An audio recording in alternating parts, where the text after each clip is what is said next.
Welcome back to Firevlog. Let's light the fire. Daniel Wiguna. Hai Neil. Wih, senyuman khas Daniel yang selalu kata orang-orang gitu ya, kata cium-cium itu menunjukkan hati katanya. Apa kabar Neil? Baik bro. Mantap ya. Sehat semua? Aman? Sehat. Sehat ya. Ini dari kelihatan sedikit bajunya kayak bagus ini loh. Yoi. Nih. Wah. Firelighter. Pemirsa. Pasti pada tahu nih. Yoi, ini orang-orang pada tahu nih, kalau misalkan orang-orang yang punya baju ini, itu berarti adalah orang-orang yang ada di sejarah awal-awal vlog ini terbentuk nih. Gila. Yoi. Orang-orang terhormat yang dengan rendah hati mau diundang untuk ngobrol-ngobrol di Firevlog. Gile. Enggak, itu udah lama banget ya Ivan ya. Kapan nih ya itu ya? Rasanya awal-awal kita Elmen ya kayaknya ya. 2018. Awal habis Elmen. Habis Elmen. Nggak mungkin kalau sebelum Elmen kita belum kenal, bro. Yoi. Benar juga.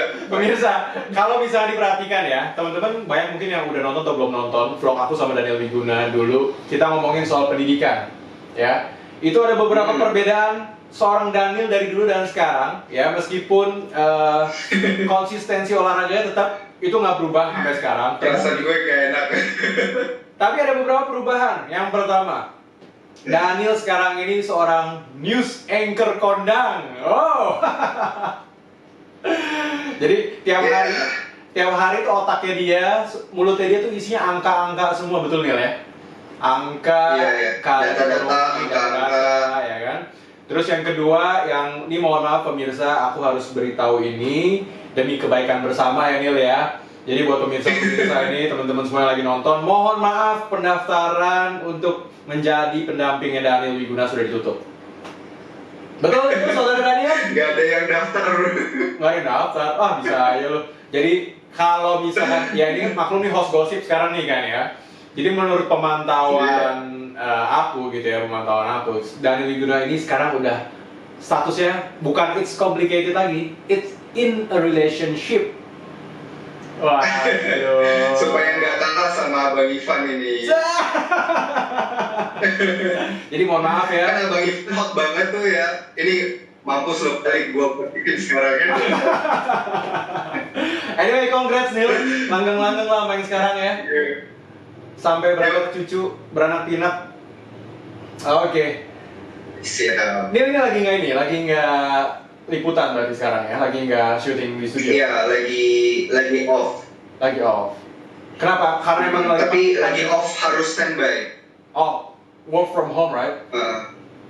Iya, work from home. Jadi lu kan di CNBC sekarang ya. Kita di saingan atau saudara nih jadinya nih? Saudara dong, kan payung perusahaannya sama tuh. Kita. Ya, semoga ya kalau Daniel naik gaji, Bapak Ibu kalau nonton bos saya juga dinaikin gajinya juga. Amin. Terima kasih. Iya, jadi apa? Lu tetap work from home, tapi kegiatan syuting gimana jadi untuk CNBC? Jadi tetap work from home. Ini gara-gara COVID-19 kita harus jam siarannya dikurangin. Oke. Yang awalnya 5 kali seminggu, itu untuk anchor sekarang cuma 2 kali dalam seminggu. Oke. 2 hari aja. 2 hari lo harus datang 3 harinya ke studio ya? Iya, betul. Oke. 3 harinya? 3 harinya kita itu off tapi tetap harus standby. Iya. Kalau dipanggil ke kantor itu harus datang, atau kalau disuruh liputan kemana ya harus jalan. Oke. 3 hari ya, itu kayak hari ini kan ini kita dapat berita duka bahwa ibundanya Presiden Jokowi sudah berpulang. Gitu. Jadi beberapa rekan kita itu harus tetap ke lapangan untuk memberitakan. Oh iya.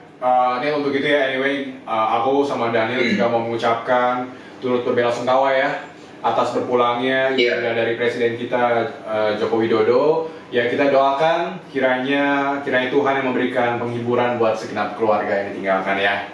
Amin. Yes. Oh gitu. Jadi oke, tapi lu so far belum ada panggilan mendadak ya dari kantor ya? Belum. Cuma terakhir kali panggilan mendadak itu 2 minggu lalu. Oke. Apa tuh Neil? Iya. Karena dan tujuan itu adalah untuk update berita COVID-19. 2 minggu lalu itu masih belum ada darurat nasional. Alright, ya. Untuk jadi waktu itu masih update biasa, dari total kasus 2 tiba-tiba berkembang jadi 9 atau 11 kalau nggak salah. Ya. Pertama dari 2 ya. Nah, dan itu diumumkannya di Istana Negara. Jadi waktu hari Minggu ya harus langsung berangkat ke istana. Oke, ya. Jadi ya itu resiko sebagai jurnalis ya, Neil ya. Kalau lu emang harus dapet berita tuh yang emang momennya tepat dan lu harus sampaikan secara kredibel juga untuk dikonsumsi sama orang-orang ya. Dan harus cepat kan gitu masalahnya. Makanya kita juga harus standby. Ya. Oke. Neil, gue penasaran Neil, maksudnya kan dengan kondisi seperti ini ya, kita lagi ada wabah COVID-19 seperti sekarang. Ini kan almost semua bidang ini kelihatannya goyang bro, betul nggak sih? Ya, kalau dari sudut pandang ekonominya gimana? Dari ekonominya gimana bro? Ini kalau dari sudut pandang ekonomi memang nggak ada yang lolos ya, kita bisa bilangnya. Nggak ada yang lolos? Ini mereka yang bergerak di bidang jualan masker atau mungkin hand sanitizer. Ya. Nah, tapi jangan dibilang mereka doang yang ngecuan gitu.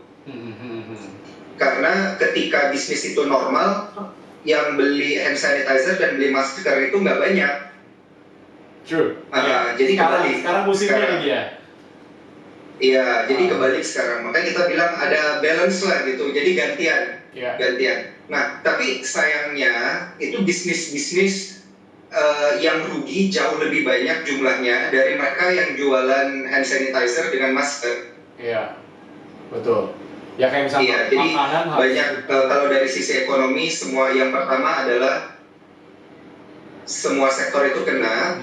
Ya. Dan yang kedua, otomatis pertumbuhan ekonomi kita itu akan melambat di tahun 2020 ini. Kalau dari pengamatan lu Neil, ada nggak sampai kapan maksudnya kondisinya akan mulai membaik, itu pas kapan Neil? Halo? Ya Neil, bisa dengar? Iya. Ya, saya di studio Daniel. Anda di lapangan Neil. Ya.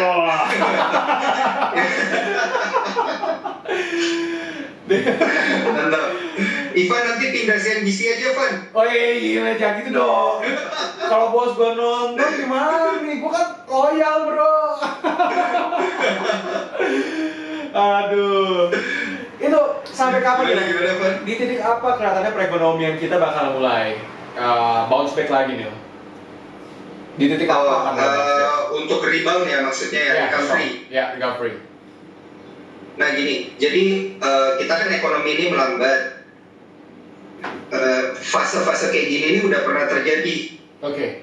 Di tahun 2015, tahun 2008, sama tahun 1998. Oke, pas Krismon ya?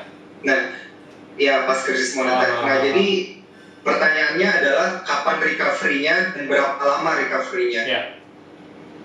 Nah, yang menjadi masalah sekarang adalah kondisi COVID-19 ini belum pernah terjadi sebelumnya. Ini memang baru kondisi yang kayak gini. Jadi kalau kita pakai strategi-strategi yang sebelumnya kita udah pernah pakai, belum tentu relevan. Iya. Oke. Ya. Nah, sehingga analis yang bilang recovery kita kurvanya akan bentuk V. Oke. Artinya turunnya cepat, naiknya cepat. Ini kayaknya nggak bakal terjadi. Oke. Yang terjadi itu adalah U. Jadi dia turun, lambat gitu ya? Iya, dan dia harus terpuruk dulu nih, kan dia turun. Iya. Landai di bawah ya? Iya.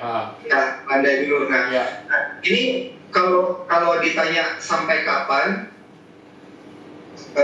Kalau dari kita dan dari gue sendiri melihat dari beberapa artikel dan beberapa riset, itu sepertinya baru bisa terjadi di tahun 2021. Alright. Karena kita lihat aja dari Amerika Serikat 2021. Mereka itu udah mempersiapkan stimulus sampai akhir tahun 2020. Oke. Artinya mungkin ekspektasi recovery-nya itu di tahun 2021. Oke, Neil. 2021. Sekarang berarti kan kita baru bulan Maret. Oke. 2021 kita masih 9 bulan lagi, Neil. Itu kalau 9 bulan tuh anak udah melahirkan tuh, Neil. Sekarang gimana cara kita survive, bro? Gimana cara kita survive nih? Maksudnya, ya kita nggak mau nyusahin pemerintah juga. Intinya kita harus saling membackup. Tapi kita butuh survive untuk hidup. Lu ada saran nggak, bro? Kita harus movement-nya gimana? Apa kita harus ada investasi tertentu? Nah, atau inilah yang sebenarnya pertanyaannya bagus banget. Karena ini memang pertanyaannya udah masalahnya level presiden dan menteri. Neil, lu jangan bilang gitu, maksud lu gua cocok gitu?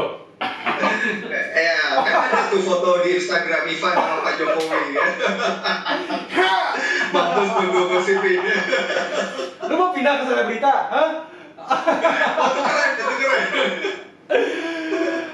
Jangan bro, jangan. Jadi gak ada yang nonton.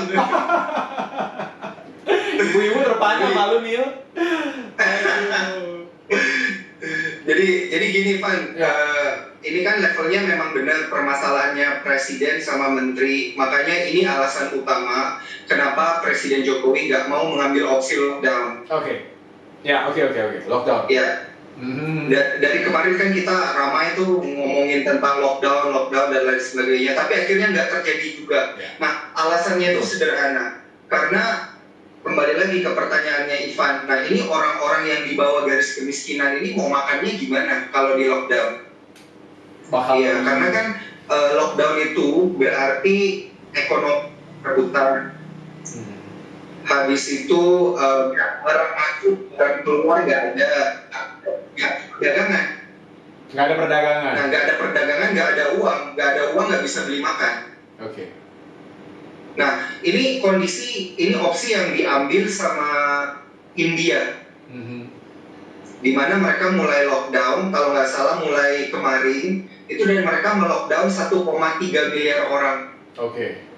Nah, yang jadi warawiri sekarang di global adalah gimana caranya kasih makan orang-orang miskin yang ada di India. Jumlahnya banyak banget, jauh lebih banyak dari Indonesia. Aha. Tapi India berhasil. Nah, masalahnya itu di Indonesia sama. India berhasil nggak dengan dia lockdown? India baru mulai lockdown, kita masih belum tahu. Oke, jadi kita masih bisa lihat impact-nya dari keputusan India ya dengan lockdown itu ya? Ya, 3 minggu lagi, 3 minggu. Oke, 3 minggu. Nah, di Indonesia sendiri kan ini kita lockdown, ekonomi masih berputar. Walaupun perputarannya lambat, tapi yang berjalan itu udah banyak.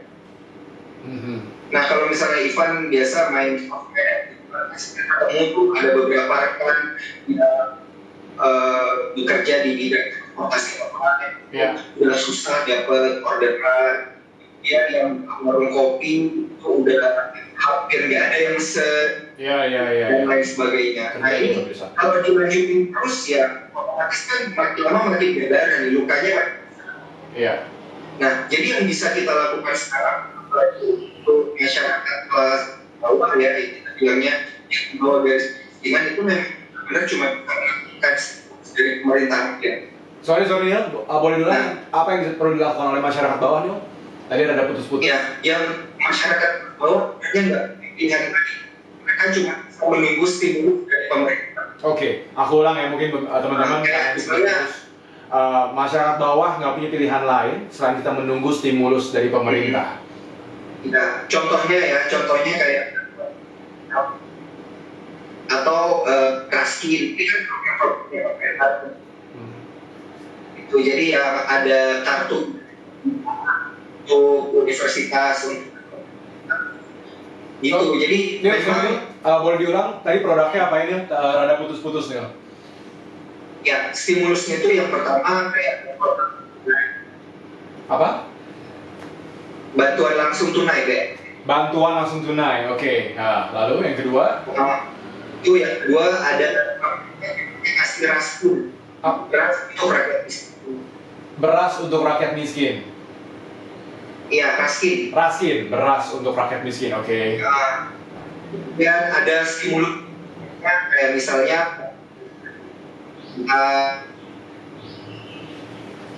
apa nih yang ketiga, sorry apa, putus-putus? kartu Indonesia Pintar. Oke, kartu Indonesia Pintar, ya.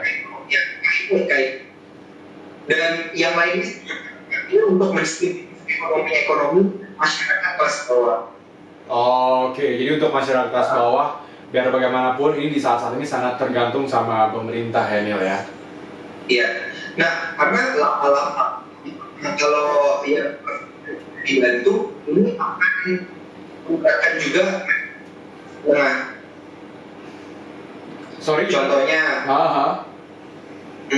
kayak misalnya orang dan kita ada kegiatan orang. Putus Nil. Cek. Ini udah. Masih putus. Masih putus ya. Iya. Halo. Coba terus ngomong. Ya, udah ya. Ya. Jadi ini akan memberatkan level menengah. Ya. Karena kalau ini kan kalau nggak salah kemarin usaha itu udah minta ke pemerintah untuk THR-nya itu dibayarkan 50% ya. Oh. Nah, jadi yang masyarakat menengah dengan dampaknya. Iya, semua akan kena dampaknya. Nah, ya. Pertanyaannya adalah kenapa akhirnya pengusaha itu minta 50% aja? Karena 50% itu mau dipakai mereka ada yang buat atau bayar pegawai naik. Oke, ya. Gitu. Ya, itu jadi memang semuanya akan kena. Oke, karena kondisinya itu emang lagi nggak menentu untuk setiap perusahaan juga, ya kan? Dan perusahaan itu harus menganggap, bukan menganggap ya, karena banyak perusahaan pun yang turut menganggap karyawan sebagai aset dan harus terus membayar gaji mereka gitu ya. Sedangkan pemasukan dia itu hampir ya mungkin berkurang jauh karena kondisi seperti sekarang gitu. Jadi ya akhirnya perusahaan itu minta untuk membayarkan THR sebesar 50% aja gitu ya. Iya, makanya ini juga banyak meminta bantuan kepada pemerintah. Oke. Supaya disubsidi pajaknya, misalnya pajak karyawannya dikasih keringanan. Ketika dia ekspor impor, izinnya dipermudah. Oke, berarti Nil, at least untuk sekarang kita yang perlu kita lakukan Nil, kan kita juga nggak bisa berbuat banyak dengan kondisi sekarang. Paling nggak, apa saran lo? Apakah kita perlu bergerak untuk yang memulai usaha? Nggak mungkin juga kalau kondisi sekarang kan. Ya paling mengatur pola hidup kan gitu ya. Atau seperti apa yang kira-kira? Iya, betul. Jadi kalau yang bisa kita lakukan sekarang ini sebagai kita bisa bergerak yang pendapatannya di level menengah. Nah, itu adalah yang pertama udah pasti hemat dulu. Apa nih? Yang pertama apa? Hemat. Pertama hemat, teman-teman. Oke. Iya, jangan keluarin uang untuk yang tidak dibutuhin. Iya. Oke. Atur pengeluaran kita. Iya, ini dari sisi ekonomi itu yang bisa dilakukan hemat. Kemudian jaga kesehatan. Betul banget. Kenapa seperti itu? Karena alasan kita disuruh self-quarantine sekarang ini atau physical distancing, alasannya adalah jaga kesehatan. Alright. Jangan sampai malah kita keluar duit lagi untuk masalah kesehatan ya. Ya, ini bukan masalah keluar duit buat kesehatannya, tapi masalahnya sekarang semua fasilitas kesehatan lagi difokusin untuk menangani COVID-19. Oke. Ya, alright. Ya. Jadi bayangin aja ya, beberapa dari yang pergi ke rumah sakit itu beberapa nggak bisa ditangani. Ya, it happens ya. Malah disuruh pulang. Oke. Padahal kondisinya kan punya rumah sakit gitu. Ya, oke. Oke, jadi yang pertama hemat, yang kedua jaga kesehatan, yang ketiga? Yang ketiga ini pola hidupnya yang bisa jadi berantakan. Kita di rumah nih sekarang bekerja. Ya. Bukan berarti kita harus sepanjang hari ini nggak lakukan. Kita tetap harus produktif. Jadi kayak otaknya juga, badannya juga dilatih. Kan kalau badan keluar rumah itu kalau di dalam rumah itu geraknya kurang. Betul. Jadi work from home bukan berarti kita leha-leha, tapi tetap harus produktif. Otak, ya otot, semua pokoknya kita tetap mengkondisikan diri kita tuh siap teman-teman gitu loh. Iya, kayak Abang Ivan kan biasa Wah. Oke Neil. Wah gila, udah jangan minder bang. Oke siap Neil. Ini bermanfaat banget buat kita yang lagi bingung. Pokoknya paling nggak kita tetap harus bertahan kondisinya sekarang. Ini lagi musim dingin. Jadi paling nggak kita harus mengatur persediaan kita, jaga-jaga, dan sambil kita berdoa menunggu kapan kita siap untuk rebound lagi sesuai dengan arahan pemerintah. Iya. Oke. Tapi ada beberapa hal yang bisa gue saranin. Iya, sure. Ini kan kondisinya memang masih harus quarantine atau physical distancing. Nah, kalau keluar rumah dan belanja bisa mungkin jangan panik bayi. Jangan panik bayi. Itu jangan. Ya. Jangan rush beli barang banyak. Nanti yang lain nggak kebagian. Ya. Sama sebisa mungkin jaga jarak dengan orang lain, pakai pelindung, masker lah minimal gitu. Jadi dia kalau ada keperluan keluar mendesak ya tetap jaga diri, ada pakai masker, jaga kebersihan dan jangan panik bayi gitu. Oke, Daniel Wiguna, thank you for today. Terima kasih udah sharing-sharing buat teman-teman Firevlog. Oke. Ntar kita ngobrol-ngobrol lagi ya, Neil. Sukses selalu, jaga kesehatan. Siap, teman-teman. See you on the next Firevlog. Let's light the fire. Dah.